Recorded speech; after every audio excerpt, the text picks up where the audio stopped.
మన ప్రభువును మన రక్షకుడును దేవుని కుమారుడును నైనా యేసుక్రీస్తు నామంలో మన తండ్రి అయిన దేవునికి స్తుతులు స్తోత్రములు. సహోదరులందరికీ వందనములు.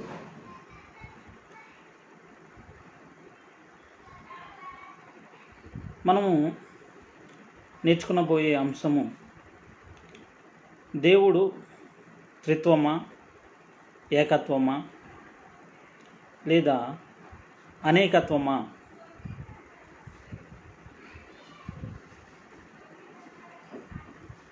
భూమి మీద ఉన్న దేవుని కుటుంబము. ఈ అంశం గురించి మనం నేర్చుకుందాం.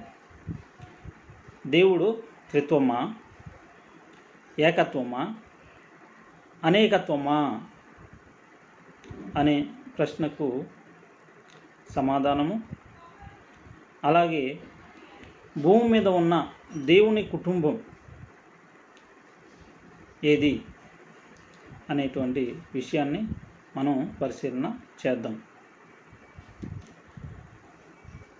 మనం పరిశీలన చేసినట్లయితే క్రైస్తవ సమాజంలో దేవుని గూర్చి దేవుడు త్రిత్వము, ఏకత్వము, దేవుడు త్రియేకుడు, త్రిత్వంలో ఏకత్వము, త్రిత్వము అని బోధింపబడడం మనం చూస్తూ ఉన్నాం. దేవుని గురించి క్రైస్తవ సమాజంలో, నేటి క్రైస్తవ సమాజంలో దేవుడు త్రిత్వమని, దేవుడు త్రిత్వంలో ఏకత్వమని, దేవుడు త్రియేకుడు అని బోధింపబడడం మనం చూస్తూ ఉన్నాం. అయితే బైబిలు దేవుడు ఒక్కడే అని చెబుతుంది. అదే బైబిలు తండ్రి అయిన దేవుడు ఉన్నాడని చెప్తుంది. యేసుక్రీస్తు దేవుడు, పరిశుద్ధాత్ముడు దేవుడు అని కూడా చెప్పడం చూస్తూ ఉన్నాం. అయితే దేవుడు ఒక్కడే కనుక ఒకే దేవుడు వేరువేరు కాలాలలో తండ్రిగాను, కుమారుడుగాను అంటే యేసుక్రీస్తుగాను, పరిశుద్ధాత్ముడుగాను అవతరించాడు. ఒకే దేవుడు తండ్రిగాను, కుమారుడుగాను, పరిశుద్ధాత్ముడుగాను అవతరించాడు అని చెప్పేవారు కూడా లేకపోలేదు. అయితే దేవుడు ఒక్కడే, ఆయన అవతారాలే ముగ్గురు అని చెప్పేవారు ఉన్నారు. అంటే దేవుడు ఒక్కడే అని బైబిల్ చెప్తుంది కాబట్టి దేవుడు ఒక్కడే అని చెబుతూనే దేవుడు తండ్రిగాను, కుమారుడుగాను, పరిశుద్ధాత్ముడుగాను అవతరించాడు అని చెప్పేవారు లేకపోలేదు. మరికొందరు తండ్రి అయిన దేవుడున్నాడు, కుమారుడైన దేవుడున్నాడు, పరిశుద్ధాత్ముడైన దేవుడున్నాడు, ముగ్గురుగా ఉన్నారు. అయితే ఏకకాలంలో ఒక్కనిగా ఉండగలడు, ముగ్గురుగా కూడా ఉండగలడు. ఎందుకనంటే ఆయన దేవుడు అని చెబుతూ దేవుడు ఒక్కడే అని చెబుతూ ఉన్నారు. ముగ్గురు ఒక్కడే అని చెప్తూ ఉన్నారు. దేవుడు త్రిత్వము, దేవుడు త్రియేకుడు అని అంటూ ఉన్నారు. బైబిల్లో దైవగుణ లక్షణాలు కలిగిన వారు ముగ్గురే ఉన్నారు అని చెబుతూ ఉన్నారు. బైబిల్లో దైవగుణ లక్షణాలు కలిగినటువంటి వారు ముగ్గురే ఉన్నారు అని క్రైస్తవ సమాజంలో బోధకులుగా పిలువబడుచున్నటువంటి వారు బోధిస్తూ ఉన్నారు. దేవుడు త్రిత్వము అని, దేవుడు త్రిత్వంలో ఏకత్వము అని, దేవుడు త్రియేకుడు అని చెబుతూ ఉన్నారు, బోధిస్తూ ఉన్నారు. అయితే బైబిలు ఏమని చెబుతుంది? దైవగుణ లక్షణాలు కలిగినటువంటి వారు ముగ్గురే ఉన్నారు అని బైబిల్ చెబుతుందా? దైవగుణ లక్షణాలు కలిగిన వారు ముగ్గురే ఉన్నారు అని బైబిల్ చెప్తుందా అంటే కాదు. ఎందుకంటే క్రైస్తవులు దేవ స్వభావంలో పాలివారు అని బైబిల్ చెప్తుంది. క్రైస్తవులు దేవ స్వభావంలో పాలివారు అని బైబిల్ చెప్తుంది.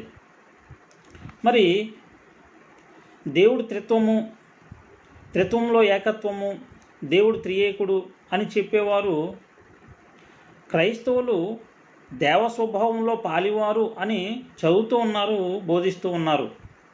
కానీ వారు నమ్మడం లేదు. కాబట్టి వారు దేవుడు త్రిత్వము, దేవుడు ఏకత్వము, త్రిత్వంలో ఏకత్వము, దేవుడు త్రియేకుడు అని బోధించడం జరుగుతూ ఉంది. ఎందుకనంటే వారికి దేవగుణ లక్షణాలు కలిగినటువంటి వారు బైబిల్లో తండ్రి అయిన దేవుడు, యేసుక్రీస్తు కుమారుడు, పరిశుద్ధాత్ముడు కుమారుడు, వీరు మాత్రమే కాదు, క్రైస్తవులు కూడా దేవగుణ లక్షణాలలో, దేవ స్వభావంలో పాలివారు, దేవగుణ లక్షణాలు కలిగినటువంటి వారు అని బైబిల్ చెప్తుంది అనే విషయాన్ని వారు గ్రహించలేకపోతూ ఉన్నారు. మరి బైబిల్ ఏమని చెప్తుంది అనంటే దేవగుణ లక్షణాలు కలిగినటువంటి వారు అనేకులున్నారు.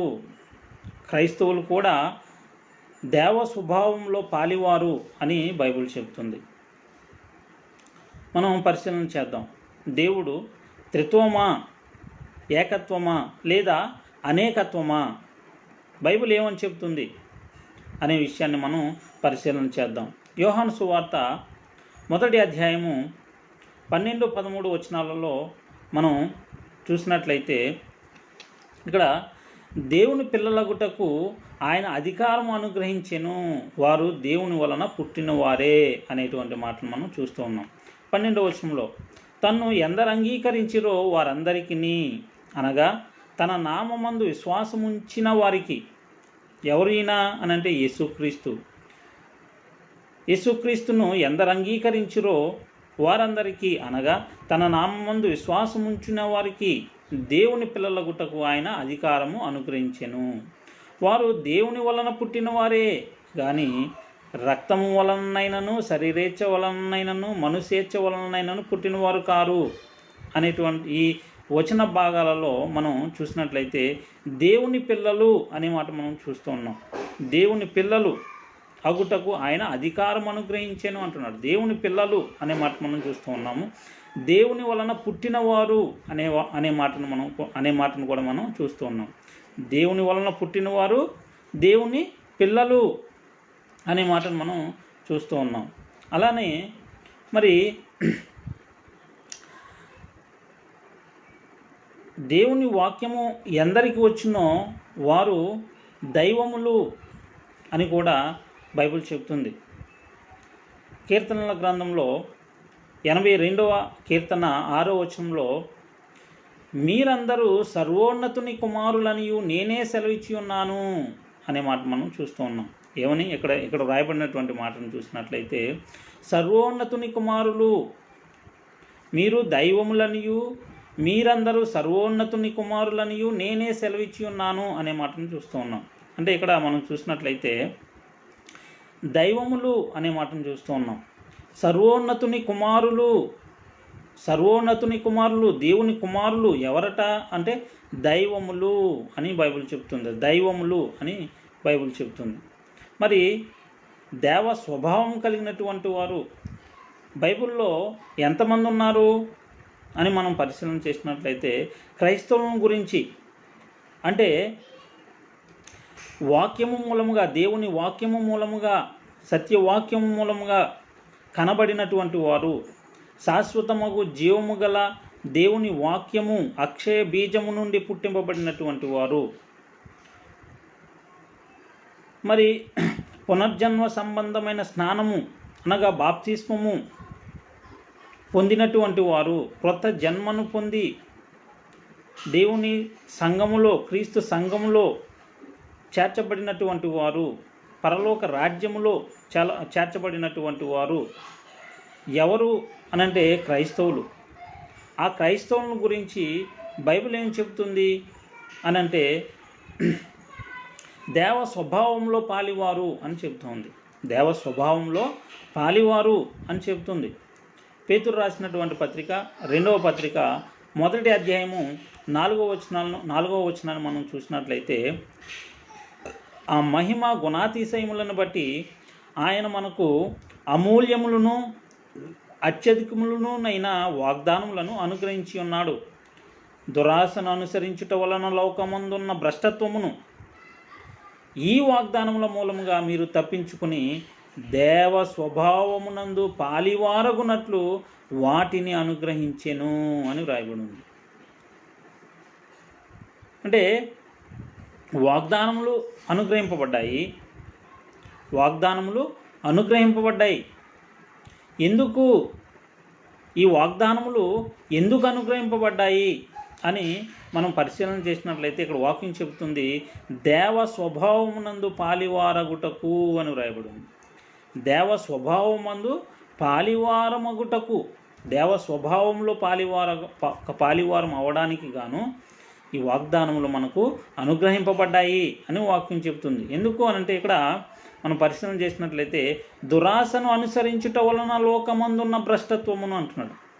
లోకమందు ఏముందంటున్నాడు? భ్రష్టత్వం. అది ఎలా వస్తుంది అనంటే దురాశను అనుసరించుట వలన లోకమందున్న భ్రష్టత్వమును తప్పించుకోవాలి. కాబట్టి ఇక్కడ వాగ్దానములు అనుగ్రహింపబడి, వాగ్దానముల మూలంగా మీరు తప్పించుకుని ఏమి కావాలంటున్నాడు? ఇక్కడ ఏం అవ్వాలంటున్నాడు అనంటే దేవ స్వభావమందు పాలివారం అవ్వాలి అంటున్నాడు.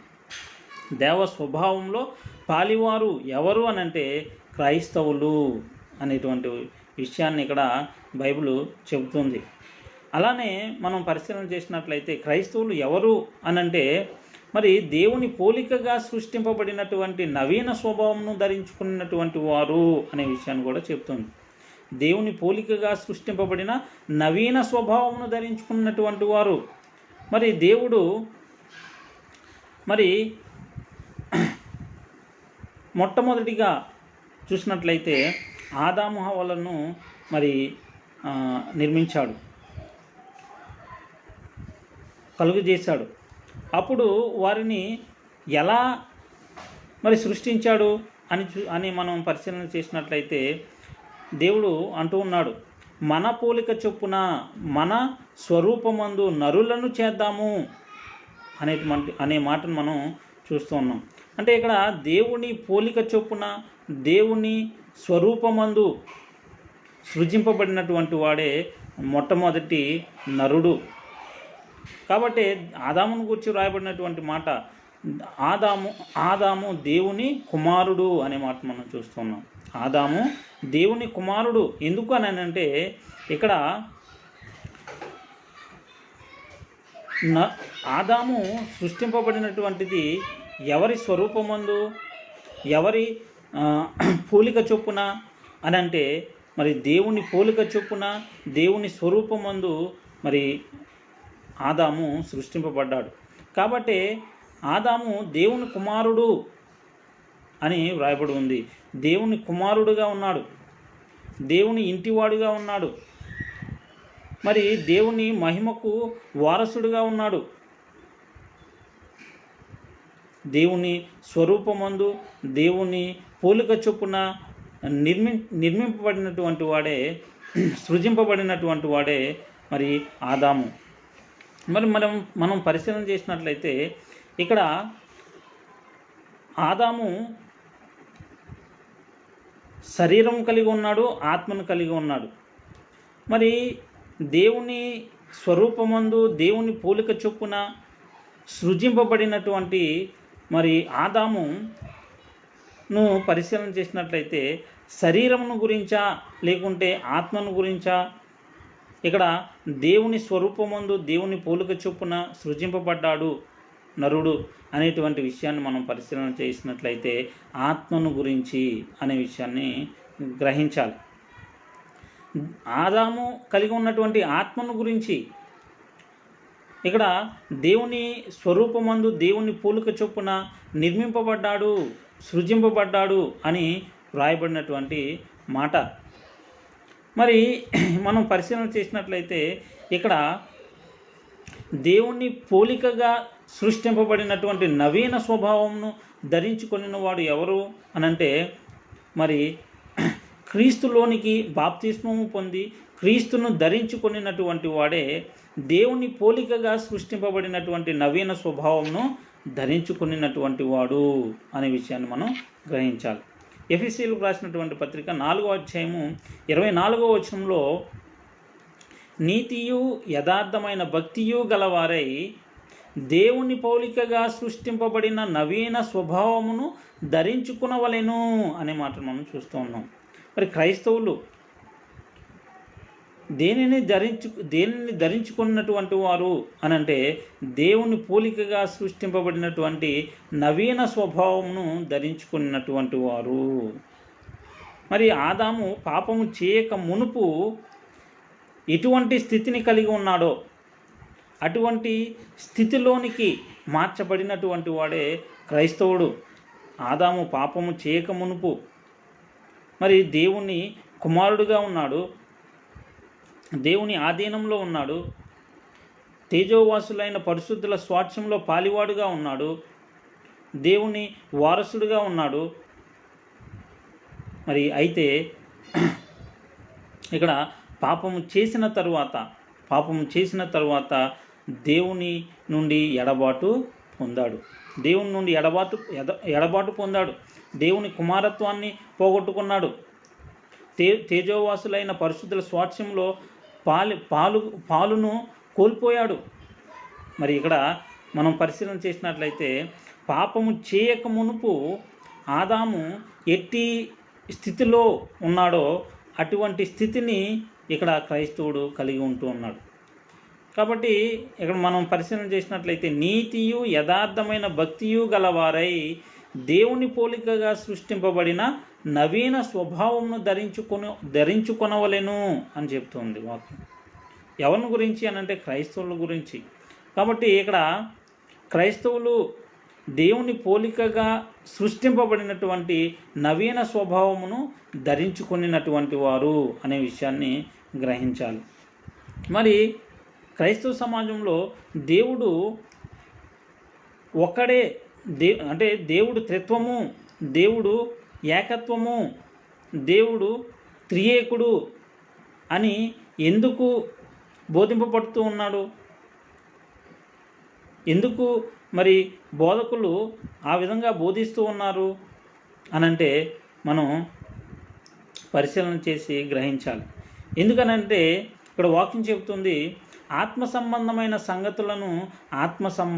సంగతులతో సరిచూసుకోవాలి అని చెప్తుంది. మరి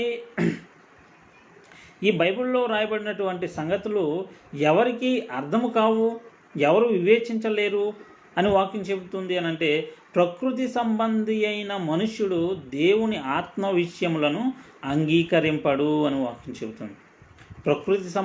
ప్రకృతి సంబంధి అయిన మనుష్యుడు దేవుని ఆత్మ సంగతులను, ఆత్మ విషయాలను అంగీకరింపడట. అవి అతనికి వెర్రితనముగా ఉన్నవి అంటున్నాడు. ఈ వాక్యం రాయబడి ఉంది. అవి అతనికి అంటే ప్రకృతి సంబంధి అయిన మనుష్యునికి దేవుని ఆత్మ విషయాలు వెర్రితనముగా ఉంటాయి.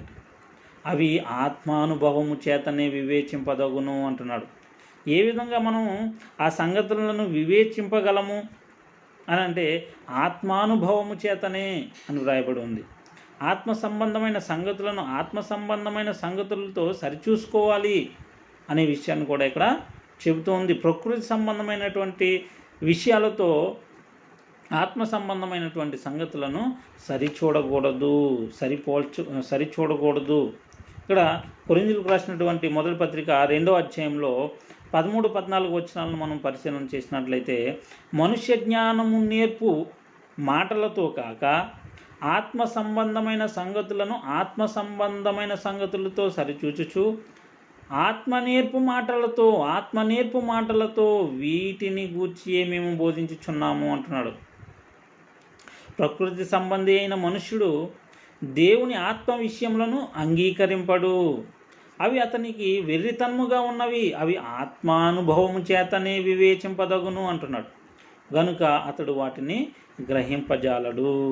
దేవుని ఆత్మ సంగతులను ప్రకృతి సంబంధి అయిన మనుష్యుడు వివేచింపలేడు, గ్రహింపలేడు, అంగీకరింపడు అని వాక్యము చెబుతుంది. కాబట్టి వారు దేవుడు త్రియేకుడు, దేవుడు త్రిత్వంలో ఏకత్వము, దేవుడు త్రిత్వము అనే విషయాన్ని, అంటే బైబిల్ చెప్పనటువంటి విషయాన్ని మరి మనుష్యుడు, ప్రకృతి సంబంధి అయినటువంటి మనుష్యుడు బోధించడం అనేది జరుగుతుంది. ఎందుకనంటే ప్రకృతి సంబంధి అయిన మనుష్యుడు దేవుని ఆత్మ సంగతులను అంగీకరింపడు, వాడికి అవి వెర్రితనముగా ఉన్నవి, వివేచింపలేడు, గ్రహింపజాలడు అని వాక్యం చెబుతుంది. కాబట్టి దేవుని గురించి మరి నేడు క్రైస్తవ సమాజంలో దేవుడు త్రిత్వము, దేవుడు త్రియేకుడు, దేవుడు త్రిత్వంలో ఏకత్వము అని బోధిస్తూ ఉన్నారు. ఎందుకు అని అంటే ఇంకా దేవుని స్వరూపి అయి ఉన్నటువంటి క్రీస్తు మహిమను కనపరిచేటువంటి సువార్త ఉంది. సిలువను గూర్చినటువంటి వార్త సర్వసత్యము, దేవుని స్వరూపి అయి ఉన్నటువంటి క్రీస్తు మహిమను కనుపరిచేటువంటి సువార్త ప్రకాశము వారికి ప్రకాశింపకుండు నిమిత్తము. ఈ యుగ సంబంధమైన దేవత ఏం చేస్తుందనంటే అవిశ్వాసులైన మనోనేత్రాలకు గుడ్డితనము కలుగజేస్తుంది.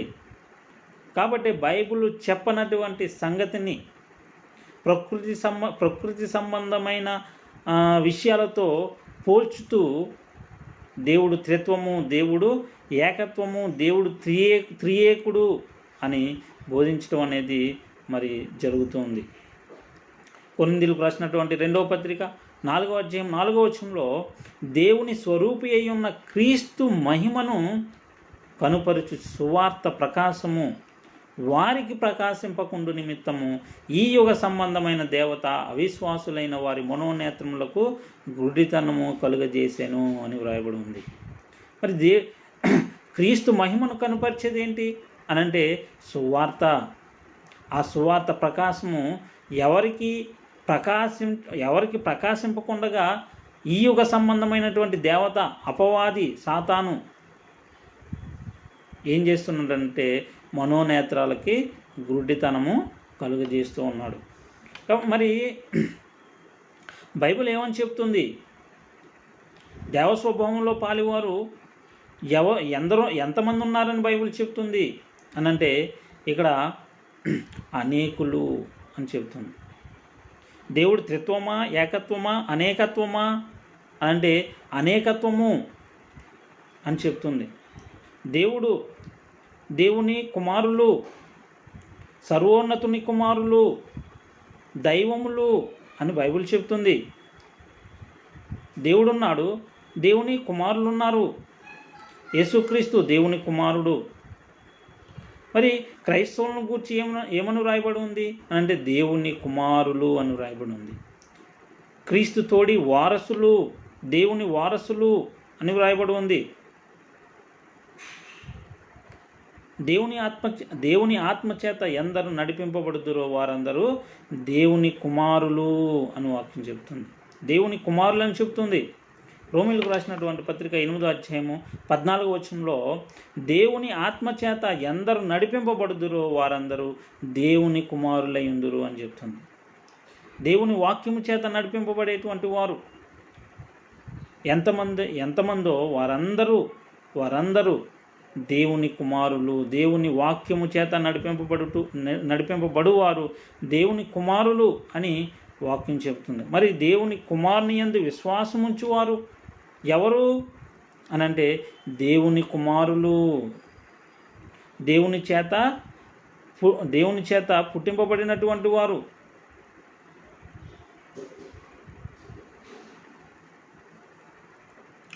దేవుని కుమారులు అని వాక్యం చెబుతుంది.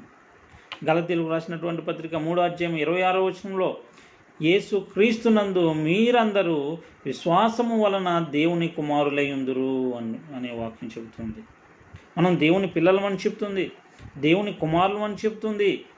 దేవుడు మనలను దేవుని వలన పుట్టినవారు, మనము దేవుని వలన పుట్టిన వారము అని వాక్యం చెప్తుంది.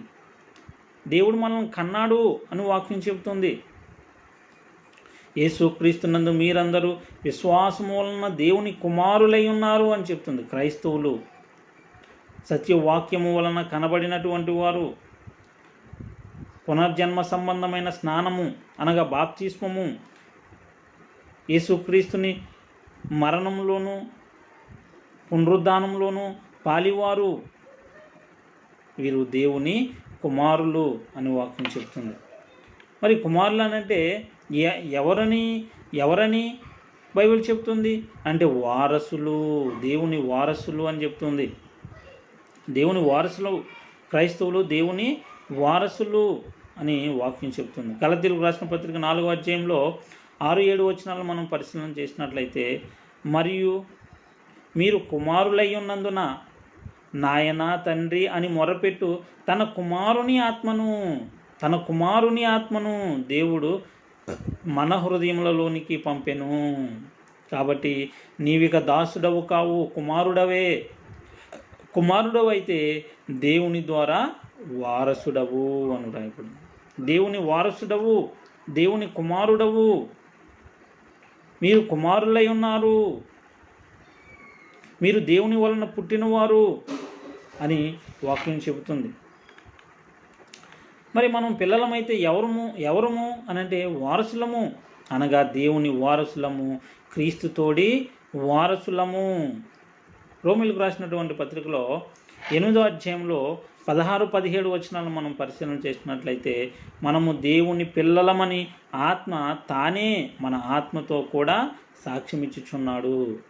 మనం పిల్లలమైతే వారసులము, అనగా దేవుని వారసులము, క్రీస్తుతో కూడా మహిమ పొందుటకు ఆయనతో శ్రమపడిన ఎడల, క్రీస్తుతో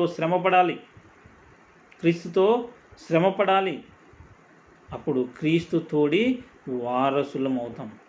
మనం క్రీస్తుతోడి వారసులమని చెప్తుంది. మనము దేవుని కుమారులమని చెప్తుంది. దేవుని వారసులమని వాక్యము మరి చెప్తుంది, దేవుని వాక్యం చెబుతుంది. మరి మనము ఎవరము, క్రైస్తవులు ఎవరు అని అంటే పరలోకములో క్రీస్తుతో కూడా కూర్చుండబెట్టబడినటువంటి వారు. ఎఫెసీయులకు రాసినటువంటి పత్రిక 2వ అధ్యాయం 7వ వచనంలో, క్రీస్తు యేసునందు మనలను ఆయనతో కూడా లేపి పరలోకమందు ఆయనతో కూడా కూర్చుండబెట్టెను. మనము క్రీస్తుతో కూడా లేపబడినటువంటి వారు. మరి ఎవరైతే మరి బాప్తిస్మంలో క్రీస్తు మరణంలోనూ క్రీస్తు పునరుద్ధానంలోనూ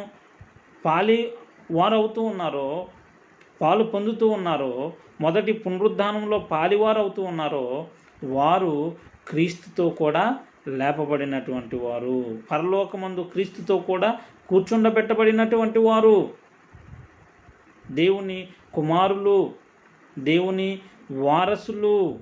అందుకనే మరి వాక్యం ఏమని చెప్తుందంటే, మన పౌరస్థితి పరలోకమందు ఉన్నది అని చెప్తుంది. మనం ఒక దేశపు పౌరస్థితిని మనం పొందుకోవాలని అంటే ఏం జరగాలి అనంటే, ఆ దేశపు పౌరుడై ఉన్నటువంటి వానికి పుట్టినటువంటి వాడు ఆ దేశ పౌరుడవుతాడు. అలానే ఒక దేశపు అధికారంలో ఉన్నటువంటి వాడు ఆ దేశపు పౌరుడవుతాడు. మరి మన పౌరస్థితి పరలోకమందు ఉన్నది అని బైబిల్ చెప్తుంది. క్రైస్తవుని యొక్క పౌరస్థితి ఎక్కడ ఉందని బైబిల్ చెప్తుందని అంటే పరలోకంలో ఉన్నది అని చెప్తుంది. మరి పరలోకపు పౌరస్థితిని మనం ఎలా పొందుకుంటూ ఉన్నాము? పరలోకమందు ఉన్నటువంటి దేవుని రాజ్యములో మనం ఉన్నాము కాబట్టి, దేవుని అధికారంలో మనం ఉన్నాము కాబట్టి, మనము పరలోకపు పౌరసత్వమును కలిగిన వారము అని బైబిల్ చెప్తుంది. మనల్ని గురించి వ్రాయబడినటువంటి మాట, అంధకార సంబంధమైన అధికారంలో నుండి విడిపింపబడి దేవుని కుమారుని యొక్క రాజ్య నివాసులముగా మనము చేయబడ్డాము అని వాక్యం చెప్తుంది. మరి దేవుని కుమారుని రాజ్యములో ఉన్నటువంటి మనము పరలోక రాజ్యము క్రింద, అధికారము క్రింద ఉన్నటువంటి మనము ఎక్కడి పౌరసత్వాన్ని కలిగి ఉన్నామనంటే పరలోకపు పౌరసత్వాన్ని కలిగి ఉన్నాం. అందుకనే వాక్యం చెప్తుంది మన పౌరస్థితి పరలోకమందు ఉన్నది అని చెప్తుంది. మన పౌరస్థితి పరలోకమందు ఉన్నది.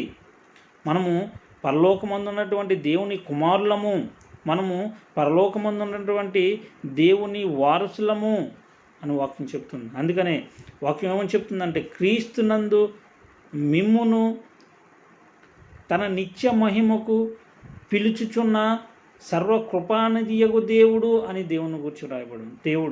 దేవుడు పిలుస్తూ ఉన్నాడట. మనం ఎవరి యందు పిలుస్తున్నాడు, ఎక్కడికి పిలుస్తూ ఉన్నాడని అంటే క్రీస్తునందు పిలుస్తూ ఉన్నాడట.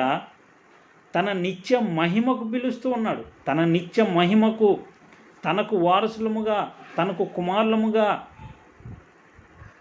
పరలోకములో తన సన్నిధిలో మరి పరిశుద్ధులముగాను నిర్దోషులముగాను జీవించాలని మరి దేవుని యొక్క సంకల్పమై ఉంది, దేవుని యొక్క చిత్తమై ఉంది. కాబట్టి ఇక్కడ మనం పరిశీలన చేసినట్లయితే క్రైస్తవులు ఎవరు అనంటే దేవ స్వభావంలో పాలివారు, దేవుని కుమారులు, దేవుని వారసులు, దేవుని మహిమకు వారసులు అని వాక్యం చెబుతుంది. మరి మనము క్రీస్తుతో కూడా లేపబడినటువంటి వారము, క్రీస్తుతో కూడా పరలోకమందు కూర్చుండబెట్టబడినటువంటి వారము, మనము దేవుని వలన పుట్టిన వారము అని వాక్యం చెబుతుంది. కొలస్సీలకు రాసినటువంటి పత్రిక 3వ అధ్యాయంలో మొదటి 3 వచనాలను మనం పరిశీలన చేసినట్లయితే, మీరు క్రీస్తుతో కూడా లేపబడిన వారైతే పైనున్న వాటినే వెదకుడి. అక్కడ క్రీస్తు దేవుని కుడిపార్శ్వమున కూర్చుండి ఉన్నాడు అని చెప్తుంది. దేవుని కుడిపార్శ్వమున ఎవరున్నారట? క్రీస్తు ఉన్నాడు. మరి మనం క్రీస్తుతో కూడా లేపబడిన వారమైతే మరి మన మనస్సు ఎక్కడ ఉండాలి? మనం వేటిని వెతకాలి అని అంటే పైనున్న వాటినే వెతకాలట. మీరు క్రీస్తుతో కూడా లేపబడిన వారైతే పైనున్న వాటినే వెతకుడి. అక్కడ క్రీస్తు దేవుని కుడిపార్శ్వమున కూర్చుండి ఉన్నాడు. పైనున్న వాటి మీదనే కానీ భూ సంబంధమైన వాటి మీద మనసు పెట్టుకొనకూడి అని వాక్యం చెప్తుంది. ఏలయనగా మీరు మృతి పొందితిరి, మీ జీవము క్రీస్తుతో కూడా దేవుని యందు దాచబడి ఉన్నది. పాపము విషయంలో మనము మృతులము, మీరు మృతి పొందితిరి. మరి మన జీవము క్రీస్తుతో కూడా దేవుని యందు దాచబడి ఉన్నది అని వాక్యం చెబుతుంది. మన పౌరస్థితి పరలోకమందున్నది అంటే వాక్యం చెబుతుంది. మనము దేవుని కుమారులమని చెప్తుంది, దేవుని వారసులమని చెప్తుంది, దేవుని వలన పుట్టిన వారమని చెప్తుంది, దేవ స్వభావంలో పాలివారము అని వాక్యము చెబుతోంది. మరి దేవుడు మనకు అనుగ్రహించేటువంటివి ఏమిటి? పరలోక విషయంలో ఆత్మ సంబంధమైనటువంటి వరాలను అనుగ్రహిస్తూ ఉన్నాడు. ఈ ప్రకృతి సంబంధమైనటువంటివి కాదు, ఈ క్షయమైపోయేటువంటివి కాదు, దేవుడు మనకు అనుగ్రహించేటువంటివి.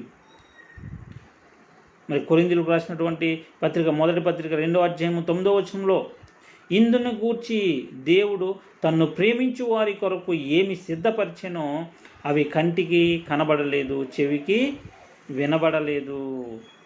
కంటికి కనబడలేదట, చెవికి వినబడలేదు, మనుష్య హృదయమునకు గోచరము కాలేదు అని వ్రాయబడి ఉంది. మరి దేవుడు తను ప్రేమించు వారికి సిద్ధపరిచినటువంటివి కంటికి కనబడేటువంటివి కాదు, చెవికి వినబడేటువంటివి కాదు, మనుష్య హృదయమునకు గోచరము కాలేదు అంటూ ఉన్నాడు అని వ్రాయబడి ఉన్నది అంటున్నాడు. పరలోక విషయంలో ఆత్మ సంబంధమైనటువంటి ప్రతి ఆశీర్వాదాన్ని మనకు క్రీస్తునందు దేవుడు అనుగ్రహించాడు. మరి దేవుణ్ణి మనము ఎందుకు నమ్మాలి? దేవుణ్ణి ఎందుకు ఎరగాలి? తన కుమారుని యందు ఎందుకు విశ్వాసం ఉంచాలి? తన కుమారుని ఎందుకు చేరాలి అనంటే మరి దేవ కుమారత్వాన్ని మనం పొందుకోవడానికి, దేవుని సన్నిధిలో దేవుని మహిమకు వారసులముగా జీవించటానికి, దేవుని కుమారులముగా జీవించటానికి అనేటువంటి విషయాన్ని మనము గ్రహించాలి. మనం గ్రహించాలి. క్రైస్తవులు ఎవరని అంటే విశ్వాసులని బైబిల్ చెప్తుంది. విశ్వాసులని అంటే విశ్వాసం అని అంటే ఏమిటి? అదృశ్యమైనవి ఉన్నవి అనుటకు రుజువు అంటుంది. నిరీక్షింపబడి వాటి యొక్క నిజస్వరూపము అని బైబిల్ చెప్తుంది. మన యొక్క నిరీక్షణ ఏంటి? మన నిరీక్షణ ఏంటి? పరలోకంలో దేవుని సన్నిధిలో దేవుని మహిమకు వారసులముగా జీవించడం. అది మనం ఇక్కడే క్రీస్తునందు పొందుకుంటూ ఉన్నాం. క్రీస్తు రాజ్యంలోనికి, క్రీస్తు సంఘంలోనికి ఎప్పుడైతే చేర్చబడుతూ ఉన్నామో అప్పుడు మనము దేవుని యొక్క అధికారంలోనికి వస్తూ ఉన్నాం. అందుకని మన యొక్క పౌరస్థితి ఎక్కడుంది అని బైబిల్ చెప్తుందని అంటే పరలోకమందు ఉన్నది అని బైబిల్ చెప్తుంది. మనం ఎవరు అనంటే సజీవులము, క్రీస్తుతో కూడా లేపబడినటువంటి వారము, క్రీస్తుతో కూడా పరలోకమందు కూర్చుండబెట్టబడినటువంటి వారము. మన జీవము క్రీస్తుతో కూడా దేవుని యందు మరి దాచబడి ఉంది అని వాక్యం చెప్తుంది. మనం ఎవరు అని అంటే సజీవులం అని వాక్యం చెప్తుంది. రోమిలకు రాసినటువంటి పత్రిక 6వ అధ్యాయం 11వ వచనంలో అటువలే మీరును పాపము విషయమై మృతులుగాను దేవుని విషయమై క్రీస్తు నందు సజీవులుగాను మిమ్మును మీరే ఎంచుకొనుడి అంటూ ఉన్నాడు. ఇక్కడ వాక్యం ఏమని చెప్తుందంటే మిమ్మును మీరే సజీవులుగా ఎంచుకొనండి, క్రీస్తునందు మీరు సజీవులు అని వాక్యం చెప్తుంది. ఎప్పుడైతే మరి దేవుని వాక్యమును, క్రీస్తు సువార్తను విని మారు మనసు నొంది పాప క్షమాపణ నిమిత్తము బాప్తిస్మం నొంది సంఘంలోనికి చేర్చబడుతున్నామో అప్పుడు మనము ఏమవుతున్నామంటే సజీవులము. క్రీస్తు మరణంలోనికి, క్రీస్తు పునరుద్ధానంలోనికి పాలివారమయ్యేటువంటి మనము, మొదటి పునరుద్ధానంలో పాలివారమైన మనము సజీవులము అని వాక్యం చెబుతుంది. పరిశుద్ధులతో ఏకపట్టణస్థులు అని చెప్తుంది వాక్యం. పరిశుద్ధులతో ఏకపట్టణస్థులు క్రైస్తవులు, పరిశుద్ధులతో ఏకపట్టణస్థులు. మరి దేవ స్వభావమునందు పాలివారు, దేవగుణ లక్షణాలను కలిగినటువంటి వారు ఎందరున్నారని బైబిల్ చెప్తుంది. పరిశీలన చేద్దాం. ఎఫెసీయులకు రాసినటువంటి పత్రిక 2వ అధ్యాయం 18-19 వచనాలలో ఆయన ద్వారానే మనం ఉభయులము ఒక్క ఆత్మయందు తండ్రి సన్నిధికి చేరగలిగి ఉన్నాము. కాబట్టి మీరిక మీదట పరజనులను పరదేశులున్నై ఉండక పరిశుద్ధులతో ఏక పట్టణస్థులను దేవుని ఇంటి వారునై ఉన్నారు అని చెప్తుంది. మనం ఎవరి ఇంటి వారము అని అంటే దేవుని ఇంటి వారము. ఎప్పుడైతే సంఘంలో చేర్చబడుతూ ఉన్నామో, పరిశుద్ధులతో ఏక పట్టణస్థులం అవుతూ ఉన్నాము, దేవుని ఇంటి వారం అవుతూ ఉన్నాము, దేవుని ఇంటి వారము, దేవుని కుమారులము, దేవుని వారసులము, తేజోవాసులైన పరిశుద్ధుల స్వాస్థ్యంలో పాలివారము అని ఇప్పుడు వాక్యం చెప్తుంది. దేవుని ఇంటి వారం అని చెప్తుంది వాక్యం. మరి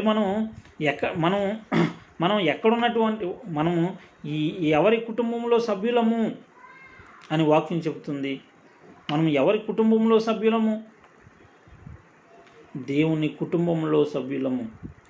కుటుంబంలో సభ్యులము. ఎఫెసీయులకు రాసినటువంటి పత్రిక 3వ అధ్యాయం 14వ వచనంలో ఈ హేతువు చేత పరలోకమునందును భూమి మీదను ఉన్న ప్రతి కుటుంబము ఏ తండ్రిని బట్టి కుటుంబము అని పిలువబడుచున్నదో ఆ తండ్రి ఎదుట నేను మోకాళ్ళుని అని రాస్తూ ఉన్నాడు అపోస్తలుడైన పౌలు. ఎఫెసీయులకు రాస్తూ అంటూ ఉన్నాడు, తండ్రి ఎదుట నేను మోకాళ్ళుని అంటున్నాడు. ఎవరు ఈ తండ్రి అని అంటే పరలోకమందును భూమి మీదను ఉన్న ప్రతి కుటుంబము ఏ తండ్రిని బట్టి కుటుంబము అని పిలువబడుచున్నదో అంటున్నాడు. పరలోకమందును భూమి మీదను ఉన్న కుటుంబము, భూమి మీదనున్న దేవుని కుటుంబము ఏది? క్రీస్తు సంఘము, పరలోక రాజ్యము, దేవుని ఇల్లు, దేవుని కుటుంబము. దేవుని కుటుంబము, దేవుని కుటుంబంలో మరి సభ్యులమే మనము. క్రీస్తును శిరస్సుగా కలిగినటువంటి సంఘంలో ఉన్నటువంటి వారు దేవుని ఇంటిలో సభ్యులు. దేవుని ఇంటిలో సభ్యులు, దేవుని ఇంటిలో సభ్యులు, దేవుని కుటుంబపు వారు, దేవుని కుటుంబపు వారు. మరి ఫిలిప్పీలకు రాసిన పత్రిక 3వ అధ్యాయం 14వ వచనంలో క్రీస్తు యేసునందు దేవుని ఉన్నతమైన పిలుపునకు కలుగు బహుమానమును పొందవలెనని గురి యొద్దకే పరిగెత్తుచున్నాను అంటున్నాడు. ఏంటి ఆ బహుమానము అంటే నిత్య జీవము.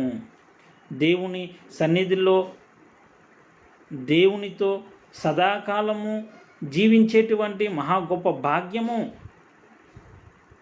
నిత్య జీవము.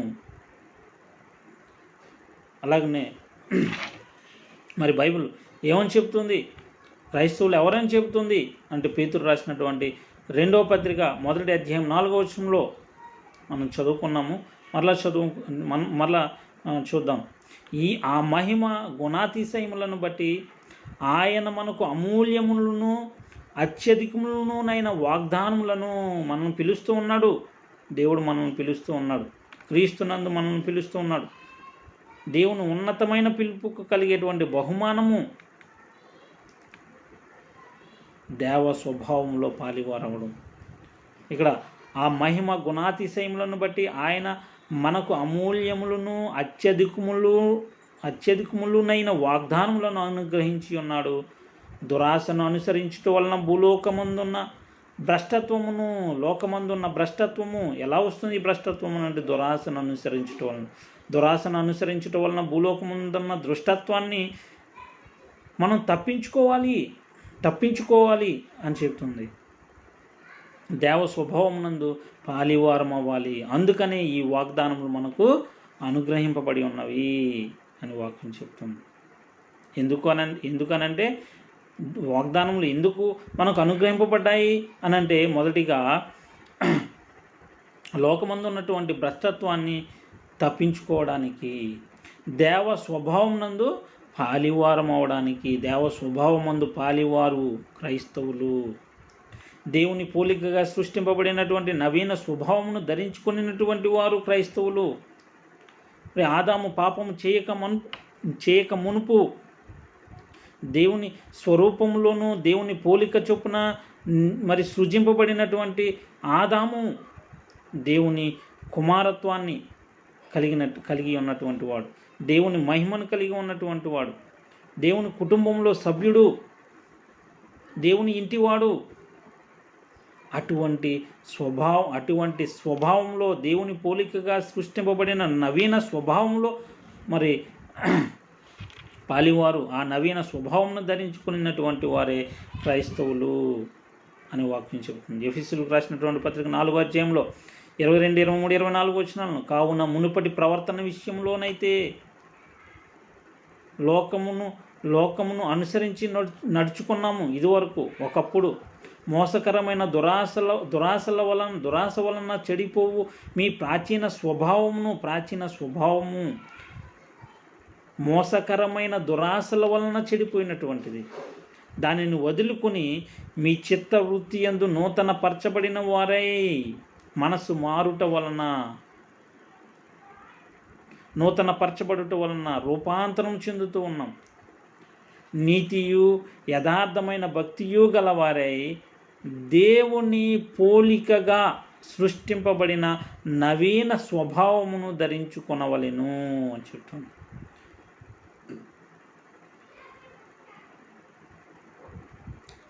దేవుని పోలికగా సృష్టింపబడిన నవీన స్వభావమును ధరించుకొనినటువంటి వారు క్రైస్తవులు.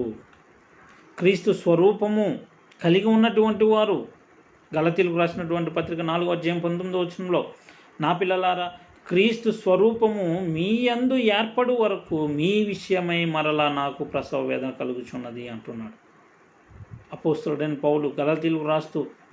క్రీస్తు స్వరూపము మీ యందు ఏర్పడాలి అంటున్నాడు. క్రీస్తు స్వరూపము మరి క్రైస్తవులు యందు ఏర్పడాలి. క్రీస్తు స్వరూపమును కలిగి ఉన్నటువంటి వారు మరి దేవుని సంపూర్ణత యందు పూర్ణులు. దేవుని సంపూర్ణత యందు పూర్ణులు ఎవరు అనంటే క్రైస్తవులు. ఎఫెసీయులకు రాసిన పత్రిక 3వ అధ్యాయం 15వ వచనంలో, మీరు అంతరంగ పురుషుని యందు శక్తి కలిగి, అంతరంగ పురుషుడు ఎవరు అనంటే ఆత్మ. మీరు అంతరంగ పురుషుని యందు శక్తి కలిగి ఆయన ఆత్మ వలన బలపరచబడినట్లుగాను, క్రీస్తు మీ హృదయములలో విశ్వాసము ద్వారా నివసించున్నట్లుగాను తన మహిమైశ్వర్యము చొప్పున మీకు దయచేయవలెననియు, మీరు దేవుని సంపూర్ణత యందు పూర్ణులగునట్లుగా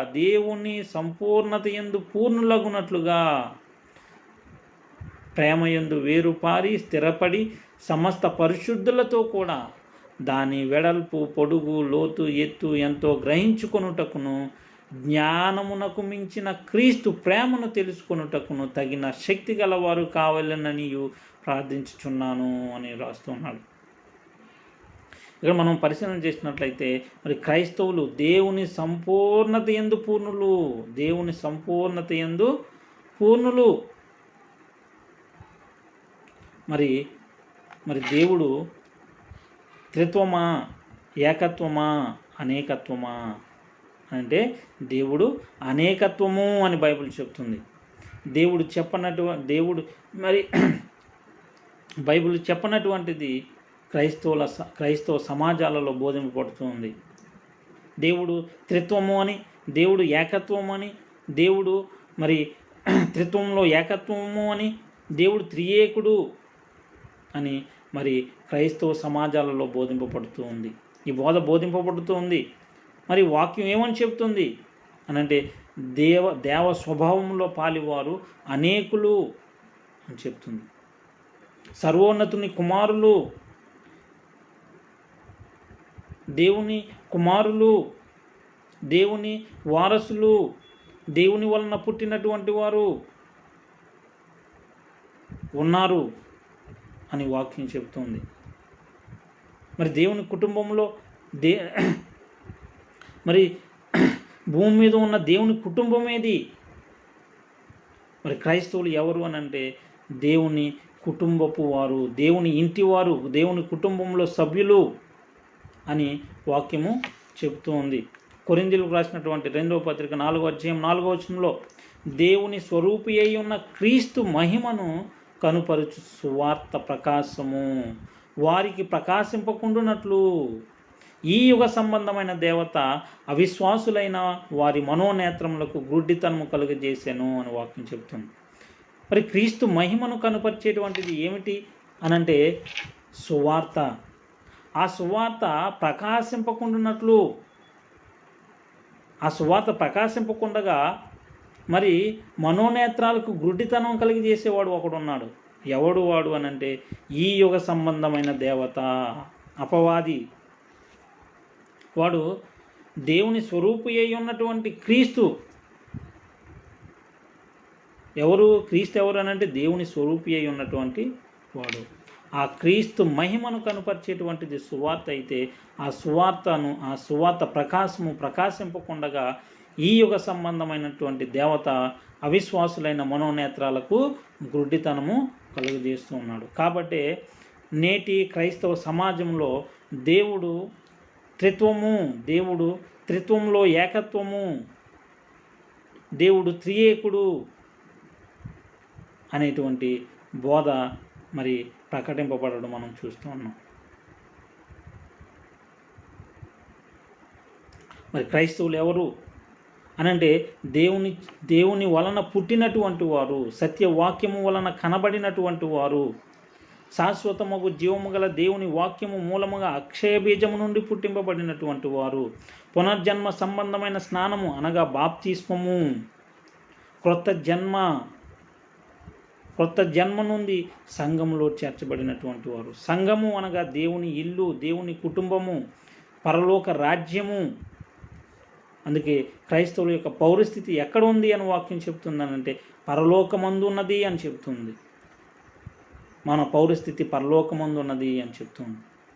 మరి ఒకనికి ఒక దేశ పౌరస్థితి ఎలా వస్తుంది అనంటే ఆ దేశపు అధికారము క్రింద ఒకడు ఉన్నట్లయితే వాడు ఆ దేశపు పౌరుడుగా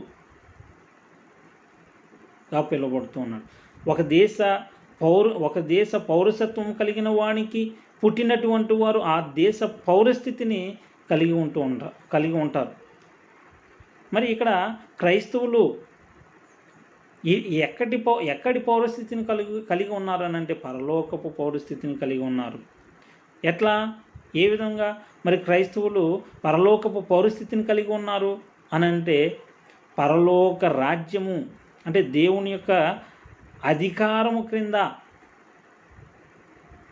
దేవుని మరి మాట అయినటువంటి దేవుని వాక్యము మూలముగా నడిపింపబడుతూ దేవుని అధికారంలో ఉన్నటువంటి వారుగా సంఘములో ఉన్నటువంటి వారు ఉన్నారు. కాబట్టి వారి యొక్క పౌరస్థితి పరలోకమందు ఉన్నది అని వాక్యం చెబుతుంది. మరి ఫిలిప్పీలకు రాసినటువంటి పత్రిక 3వ అధ్యాయం 20వ వచనంలో మనం ఈ మాటను చూడగలం. మన పౌరస్థితి పరలోకమందు ఉన్నది. అక్కడ నుండి ప్రభు అయిన యేసుక్రీస్తు అను రక్షకుని నిమిత్తము కనిపెట్టుచున్నాము. క్రైస్తవుల యొక్క నిరీక్షణ క్రీస్తు రెండవ రాకడ, పరలోకము నుండి దేవుని కుడిపార్శ్వమున ఆసీనుడై ఉన్నటువంటి దేవుని కుడిపార్శ్వమున కూర్చుండి ఉన్నటువంటి యేసుక్రీస్తు రెండవసారి రానై ఉన్నాడు. ఆయన యొక్క ప్రత్యక్షత కొరకు నిరీక్షణ కలిగి ఉన్నటువంటి వారే క్రైస్తవులు. మరి క్రైస్తవుల యొక్క పౌరస్థితి ఎక్కడ ఉన్నదని వాక్యం చెప్తున్నానంటే ఎక్కడ ఉన్నదని వాక్యం చెప్తుంది అని అంటే పరలోకమందు ఉన్నది అని వాక్యం చెప్తున్నాం.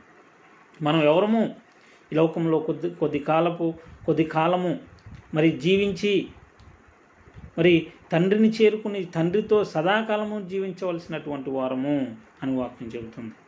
మనం పరదేశులము, యాత్రికులము అని వాక్యం చెబుతుంది. నిలువరమైన పట్టణము మనకిక్కడ లేదు అని చెప్తుంది. పరలోక సంబంధమైన ఆ దేశము కొరకు మనము ఎదురు చూచువారమై ఉన్నాము అని వాక్యం చెబుతుంది. పేతురు రాసినటువంటి మొదటి పత్రిక 2వ అధ్యాయంలో 11వ వచనంలో మనం చూసినట్లయితే, ప్రియులారా, మీరు పరదేశులను యాత్రికులనై ఉన్నారు గనుక ఆత్మకు విరోధముగా పోరాడు శరీరాశలను విసర్జించవలసినటువంటి వారే. ఆత్మకు విరోధముగా పోరాడు శరీరాశలను విసర్జించవలసినటువంటి వారే క్రైస్తవులు. మనం పరదేశులమని యాత్రికులమని వాక్యం చెబుతుంది. అలాగనే మరి మనం తేజోవాసులైన పరిశుద్ధుల స్వాస్థ్యములో పాలివారము అని వాక్యం చెబుతుంది. తేజోవాసులైన పరిశుద్ధులు, తండ్రి పరిశుద్ధుడు, కుమారుడైన యేసుక్రీస్తు పరిశుద్ధుడు, కుమారుడైన పరిశుద్ధాత్ముడు పరిశుద్ధుడు. వారిలో పాలివారే క్రైస్తవులు. తేజోవాసులైన పరిశుద్ధుల స్వాస్థ్యంలో పాలివారే క్రైస్తవులు. కొలస్సీలకు రాసినటువంటి పత్రిక 1వ అధ్యాయంలో 9వ వచనం నుండి 12వ వచనం వరకు మనం చూసినట్లయితే, అందుచేత ఈ సంగతి వినిన నాట నుండి మేమును మీ నిమిత్తము ప్రార్థన చేయుట మానక మీరు సంపూర్ణ జ్ఞానమును ఆత్మ సంబంధమైన వివేకమును గలవారును ఆయన చిత్తమును పూర్ణముగా గ్రహించిన వారునై ప్రతి సత్కార్యములో సఫలులగుచు దేవుని విషయమైన జ్ఞానమందు అభివృద్ధి పొందుచు అన్ని విషయములలో ప్రభువును సంతోషపరచునట్లును ఆయనకు తగినట్టుగా నడుచుకొనవలెననియు ఆనందముతో కూడిన పూర్ణమైన ఓర్పును దీర్ఘశాంతమును కనుపరుచునట్లు ఆయన మహిమ శక్తిని బట్టి సంపూర్ణ బలముతో బలపరచబడవలెననియు తేజోవాసులైన పరిశుద్ధుల స్వాస్థ్యములో పాలివారమగుటకు మనలను పాత్రులనుగా చేసిన తండ్రికి మీరు కృతజ్ఞతాస్తుతులు చెల్లింపవలెననియు దేవుని బతిమాలుకొనుచున్నాను. దేవుని బ్రతిమాలుకొనుచున్నాను. మీరు ఏం చేయాలని అంటే తండ్రికి కృతజ్ఞతాస్తుతులు చెల్లించాలని. ఎందుకు? తేజోవాసులైన పరిశుద్ధుల స్వాస్థ్యంలో పాలివారినిగా చేశాడు. అంధకార సంబంధమైన అధికారం నుండి విడిపించాడు. తన కుమారుని యొక్క రాజ్య నివాసులుగా చేశాడు. మనము మరి క్రైస్తవులు ఎవరు అని అంటే తేజోవాసులైన పరిశుద్ధుల స్వాస్థ్యంలో పాలివారు. దేవుని చేత మరి దేవుని వలన పుట్టినటువంటి వారు, దేవుని కుమారులు, దేవుని వారసులు, తేజోవాసులైన పరిశుద్ధుల స్వాస్థ్యంలో పాలివారు అని వాక్యం చెబుతుంది. మరి సంఘంలో చేర్చబడినటువంటి వారి యొక్క పరిస్థితి, వారి యొక్క మరి స్థితి ఏమిటి అని మనం పరిశీలన చేసినట్లయితే, పరలోకమందు వ్రాయబడి ఉన్న జ్యేష్ఠుల సంఘమునకు వచ్చినటువంటి వారు అని వాక్యం చెబుతుంది. హెబ్రీయులకు రాసినటువంటి పత్రిక 12వ అధ్యాయంలో 22వ వచనం నుండి 24వ వచనం వరకు మనం పరిశీలన చేసినట్లయితే, ఇప్పుడైతే సియోనను కొండకును జీవము గల దేవుని పట్టణమునకును అనగా అంటూ ఉన్నాడు. దేవుని పట్టణము, జీవము గల దేవుని పట్టణము, సియోను కొండ అనగా అంటూ ఏమని చెప్తున్నాడు? పరలోకపు యెరూషలేమునకును వేవేల కొలది దేవదూతల యొద్దకును పరలోకమందు రాయబడి ఉన్న జ్యేష్ఠుల సంఘమునకు అంటున్నాడు. పరలోకమందు రాయబడి ఉన్న జ్యేష్ఠుల సంఘమునకును వారి మహోత్సవమునకును అందరి న్యాయాధిపతి అయిన దేవుని యొద్దకును సంపూర్ణ సిద్ధి పొందిన నీతిమంతుల ఆత్మల యొద్దకును క్రొత్త నిబంధనకు మధ్యవర్తి అయిన యేసునొద్దకును హేబేలు కంటే మరి శ్రేష్టముగా పలుకు ప్రోక్షణ రక్తమునకును మీరు వచ్చి ఉన్నారు అంటున్నాడు. అంటే పరలోకమందు రాయబడి ఉన్న జ్యేష్ఠుల సంఘమునకు వచ్చినటువంటి వారే క్రైస్తవులు దేవ స్వభావం నందు పాలివారు, దేవుని పోలికగా సృష్టింపబడిన నవీన స్వభావమును ధరించుకున్నటువంటి వారు, క్రీస్తులోనికి బాప్తిస్మము నొంది క్రీస్తును ధరించుకుని క్రీస్తు వలె జీవించువారు. యోహాను మరి ఇక్కడ మనం పరిశీలన చేసినట్లయితే యేసుక్రీస్తు తండ్రితో మరి తండ్రికి ప్రార్థన చేస్తూ ఏమంటూ ఉన్నాడు అని అంటే, మరి యోహాను సువార్త 17వ అధ్యాయం 24వ వచనంలో, తండ్రి నేను ఎక్కడ ఉందునో అక్కడ నీవు నాకు అనుగ్రహించిన వారును నాతో కూడా ఉండవలెననియు అంటున్నాడు. నీవు నాకు అనుగ్రహించిన నా మహిమను వారు చూడవలెననియు కోరుచున్నాను. జగత్తి పునాది వేయబడక మునిపే నీవు నన్ను నిర్మించితివి అంటున్నాడు. యేసుక్రీస్తు ఎప్పుడు నియమింపబడినటువంటి వాడు, ఎప్పుడు అభిషేకింపబడినటువంటి వాడు అనంటే, యేసుక్రీస్తు జగత్తి పునాది వేయబడక మునిపే మరి ఆయన నియమింపబడినటువంటి వాడు, దేవుని చేత ప్రేమింపబడినటువంటి వాడు. దేవుడు ప్రేమించు తన కుమారుని యొక్క రాజ్య నివాసులముగా చేయబడినటువంటి వారు ఎవరు అనంటే క్రైస్తవులు. దేవుడు ప్రేమించు తన కుమారుని యొక్క రాజ్య నివాసులు క్రైస్తవులు. ఇక్కడ యేసుక్రీస్తు తండ్రికి ప్రార్థన చేస్తూ ఉన్నాడు. ఏమని చేస్తూ ఉన్నాడు? నేను ఎక్కడ ఉందునో అక్కడ అంటే పరలోకమందు నీవు నాకు అనుగ్రహించిన వారును అంటున్నాడు. నీవు నాకు అనుగ్రహించిన వారును నాతో కూడా ఉండవలెను అంటున్నాడు. దేవుడు సర్వకృపానిధియగు దేవుడు. ఆయన క్రీస్తునందు మనలను తన నిత్య మహిమకు పిలుచున్నాడు. పరలోకంలో దేవుని సన్నిధిలో దేవుని మహిమకు వారసులముగా జీవించాలని దేవుడు కోరుతూ ఉన్నాడు. దేవుని యొక్క సంకల్పము అదే, దేవుని యొక్క చిత్తము అదే. తండ్రి అని ప్రార్థన చేస్తున్నాడు. తండ్రి అంటున్నాడు, నేను ఎక్కడ ఉందునో అక్కడ నీవు నాకు అనుగ్రహించిన వారును నాతో కూడా ఉండవలెననియు, నీవు నాకు అనుగ్రహించిన నా మహిమను వారు చూడవలెననియు కోరుచున్నాను అంటున్నాడు. మరి దేవుని పోలికగా ఉన్నటువంటి వాడు, దేవుని స్వరూపి అయి ఉన్నటువంటి వాడు ఎవరనంటే క్రీస్తు ఫిలిప్పీలకు రాసినటువంటి పత్రిక 2వ అధ్యాయంలో 6 నుండి 8వ వచనం నుండి 8వ వచనం వరకు మనం చూసినట్లయితే, ఆయన దేవుని స్వరూపము కలిగిన వాడై ఉండి దేవునితో సమానముగా ఉండుట విడిచిపెట్టకూడని భాగ్యమని ఎంచుకొనలేదు. దేవునితో సమానముగా ఉన్నటువంటి వాడు యేసుక్రీస్తు. తండ్రితో సమాన మహిమను కలిగి ఉన్నటువంటి వాడు. ఆ మహిమను విడిచిపెట్టకుండా తండ్రి దగ్గరే ఉండడమే భాగ్యమని ఎంచుకొనలేదట. మరి ఏం చేశాడు అని అంటే మనుషుని పోలికగా పుట్టి దాసుని స్వరూపమును ధరించుకుని తన్ను తానే రిక్తునిగా చేసుకునేను. మరియు ఆయన ఆకారమందు మనుష్యుడిగా కనబడి మరణము పొందునంతగా అనగా శిలువ మరణము పొందునంతగా విధేయత చూపిన వాడే తన్ను తాను తగ్గించుకొనెను. తన దారిద్ర్యము వలన మనము ధనవంతులము కావాలనని తాను ధనవంతుడై ఉండి మన కొరకు దరిద్రుడయ్యను అని వ్రాయబడి ఉంది. ఎందుకు అనంటే మనము దేవుని కుమారులముగా, దేవుని మహిమకు వారసులముగా ఆయన సన్నిధిలో ఉండాలని. మరి ఇక్కడ దేవుడు పనిచేస్తూ ఉన్నాడు.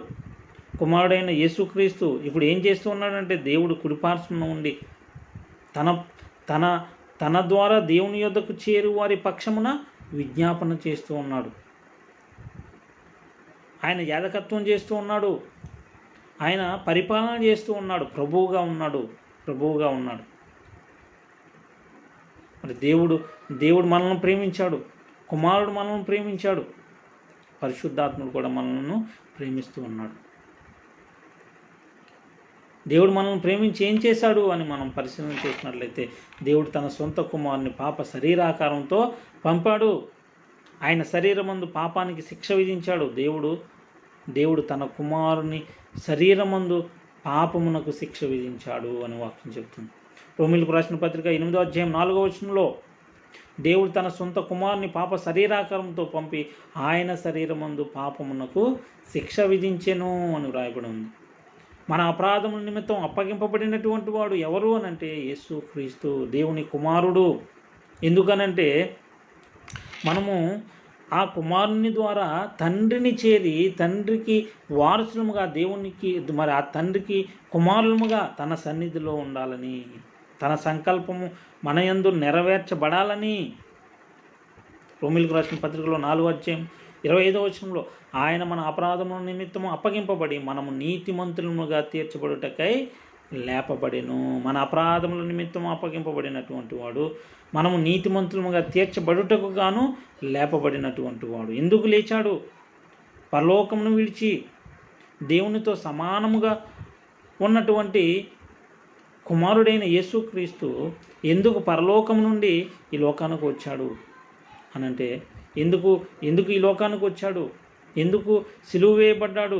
ఎందుకు మరి తిరిగి లేచాడు? మరణించి మరలా తిరిగి లేచాడు అంటే మనము నీతిమంతులముగా తీర్చబడడానికి. ఆయన యందు ఎందరు విశ్వాసం ఉంచుతారో వారందరూ మరి దేవుని కుమారులుగా ఉండుటకు గాను, నీతిమంతులముగా మనం తీర్చబడడానికి గాను యేసుక్రీస్తు తిరిగి లేచెను అని వాక్యం చెప్తుంది.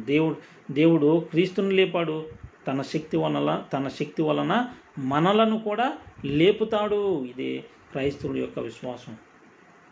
మరి దేవ స్వభావంలో పాలివారెవరు? పరలోకపు పౌరసత్వాన్ని కలిగినటువంటి వారు ఎవరు అని అంటే క్రైస్తవులు అని వాక్యం చెబుతుంది. మరి యేసుక్రీస్తు ఏమని చెప్పాడు? యేసుక్రీస్తు మరి ఆరోహణమవుతూ ఏమని చెప్పాడు అనంటే నేనుండు స్థలంలో మీరును ఉండులాగున మరలా వచ్చి నా యొద్ద నుండుటకు మిమ్మల్ని తీసుకుని పోవద్దును అంటూ ఉన్నాడు. మరి యేసుక్రీస్తు మరి ఈ శరీరధారిగా ఈ లోకమందు జీవించినప్పుడు తన శిష్యులతో చెప్పినటువంటి మాట యోహాను సువార్త 14వ అధ్యాయం 3వ వచనంలో నేను వెళ్ళి మీకు స్థలం సిద్ధపరిచిన ఎడల నేనుండు స్థలములో మీరును ఉండులాగున మరలా వచ్చి నా యొద్ద నుండుటకు మిమ్మల్ని తీసుకుని పోవదును అంటున్నాడు. రెండో రాకడలో ఎందుకు రానై ఉన్నాడు అనంటే మనలను తీసుకుని పోయి తండ్రికి అప్పగించడానికి మరలా రానై ఉన్నాడు. తండ్రి అధికారంలో, తండ్రి మహిమలో రానై ఉన్నాడు. యేసుక్రీస్తు మన కొరకు విజ్ఞాపన చేస్తూ ఉన్నాడు. రోమీయులకు రాసిన పత్రిక 8వ అధ్యాయం 34వ వచనంలో శిక్ష విధించు వాడెవడు? చనిపోయిన క్రీస్తు యేసే. అంతేకాదు మృతులలో నుండి లేచినవాడు, దేవుని కుడిపార్శ్వన ఉన్నవాడు, మన కొరకు విజ్ఞాపనము కూడా చేయువాడును ఆయనే అని వ్రాయబడు. మన కొరకు విజ్ఞాపన చేయుచున్నటువంటి వాడు యేసుక్రీస్తు. మరి యాజకత్వం చేస్తూ ఉన్నాడు, అలాగునని పరిపాలన చేస్తూ ఉన్నాడు. ఈయన ద్వారా మరి యేసుక్రీస్తు ద్వారా తండ్రి యొద్దకు వచ్చి వారి పక్షాన విజ్ఞాపన చేస్తూ ఉన్నాడు. హెబ్రీయులకు రాసినటువంటి పత్రిక 7వ అధ్యాయం 24-25 వచనాల్లో ఈయన నిరంతరము ఉన్నవాడు కనుక మార్పు లేని యాజకత్వము కలిగిన వాడాయను. ఈయన తన ద్వారా దేవుని యొద్దకు వచ్చి వారి పక్షమున విజ్ఞాపనము చేయుటకు నిరంతరము జీవించుచున్నాడు గనుక వారిని సంపూర్ణముగా రక్షించుటకు శక్తిమంతుడై ఉన్నాడు.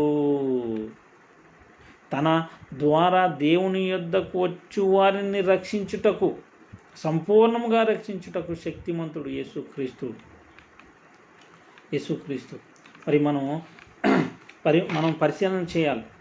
మరి దేవుడు త్రిత్వమా, ఏకత్వమా, అనేకత్వమా అనంటే దేవుడు అనేకత్వము అని బైబిల్ చెప్తుంది. మరి భూమి మీద ఉన్న దేవుని కుటుంబము ఏది అనంటే సంఘము, క్రీస్తు సంఘము. దేవుడు ప్రేమించు తన కుమారుని తన కుమారుని రాజ్య నివాసులు ఎవరనంటే దేవుని వలన పుట్టినటువంటి వారు, దేవుని కుమారులు, దేవుని వారసులు, దేవుని ఇంటివారు, దేవుని కుటుంబ సభ్యులు, తేజోవాసులైన పరిశుద్ధుల స్వాస్థ్యములో పాలివారు అని వాక్యం చెప్తుంది. దేవ స్వభావంలో పాలివారు అని వాక్యం చెప్తుంది. మరి భూమి మీద ఉన్న దేవుని కుటుంబం ఏది అనంటే దేవుని కుమారుడైన యేసుక్రీస్తుని సంఘము, పరలోక రాజ్యము. అందుకని క్రైస్తవుల యొక్క పౌరస్థితి ఎక్కడుందని బైబిల్ చెప్తుందనంటే మన పౌరస్థితి పరలోకమందు ఉన్నది అంటున్నాడు అని వాక్యం చెప్తుంది. మన పౌరస్థితి పరలోకమందు ఉన్నది. మనము దేవుని ఇంటి వారము, దేవుని కుటుంబ సభ్యులము. మరి బైబిల్ దేవుని వాక్యము చెప్పేది ఏంటి? దేవుడు త్రిత్వం అని చెప్తుందా, ఏకత్వం అని చెప్తుందా, అనేకత్వం అని చెప్తుందా అనంటే అనేకత్వము అని చెప్తుంది. దేవ స్వభావము కలిగినటువంటి వారు ఎవరు అంటే తండ్రి అయిన దేవుడు, కుమారుడైన యేసుక్రీస్తు, కుమారుడైన పరిశుద్ధాత్ముడు. అలాగనే క్రైస్తవులు దేవుని సంఘములో ఉన్నటువంటి వారు, అంధకార సంబంధమైన అధికారం నుండి విడిపింపబడి దేవుడు ప్రేమించు తన కుమారుని యొక్క రాజ్య నివాసులుగా చేయబడినటువంటి వారు, దేవ స్వభావంలో పాలివారు, దేవుని పోలికగా సృష్టింపబడిన నవీన స్వభావంను ధరించుకునేటువంటి వారు, క్రీస్తు యేసులోనికి బాప్తిస్మం పొంది క్రీస్తును ధరించుకునేటువంటి వారు, దేవ స్వభావంలో పాలివారు. వారు మరి భూమి మీద ఉన్న దేవుని కుటుంబపు వారు, సంఘపు వారు, పరలోక రాజ్యములో ఉన్నటువంటి వారు అనే విషయాన్ని గ్రహించాలి. మరి ప్రకృతి సంబంధమైన విషయాలతో దేవుని ఆత్మ సంగతులను, దేవుని ఆత్మ విషయాలను మనము సరిచూడకూడదు. దేవుని వాక్యము మరి దేవుని ఆత్మచేత వ్రాయింపబడినటువంటి సంగతులను దేవుని ఆత్మచేత వ్రాయింపబడినటువంటి సంగతులతో సరిచూసుకోవాలి. మనము దేవుని సంగతులను, దేవుని ఆత్మ చెప్పు సంగతులను మనం ఎప్పుడు అర్థం చేసుకోగలమనంటే మరి దేవుని ఆత్మ చెప్పు సంగతులను బట్టి సరిచూసుకున్నప్పుడే దేవుని ఆత్మ సంగతులు మనకు అర్థమవుతాయి. మనము ఆత్మ సంబంధముగా ఉండాలి. ప్రకృతి సంబంధి అయిన వానికి దేవుని ఆత్మ సంగతులు అర్థము కావు. వాడు గ్రహింపలేడు, వాడు గ్రహింపజాలడు అని వాక్యం చెబుతుంది. మరి దేవుని ఆత్మ సంగతులను దేవుని ఆత్మ సంగతులతో సరిచూచుచు దేవుని వాక్యం చెప్పేటువంటి సంగతులను గ్రహించుకొనగలిగే శక్తి, జ్ఞానము దేవుడు మనకు అనుగ్రహించును కాక. మన తండ్రి అయిన దేవునికి, మన ప్రభువును, మన రక్షకుడును, దేవుని కుమారుడైన యేసుక్రీస్తు నామంలో స్తుతులు, స్తోత్రములు. సహోదరులందరికీ వందనములు.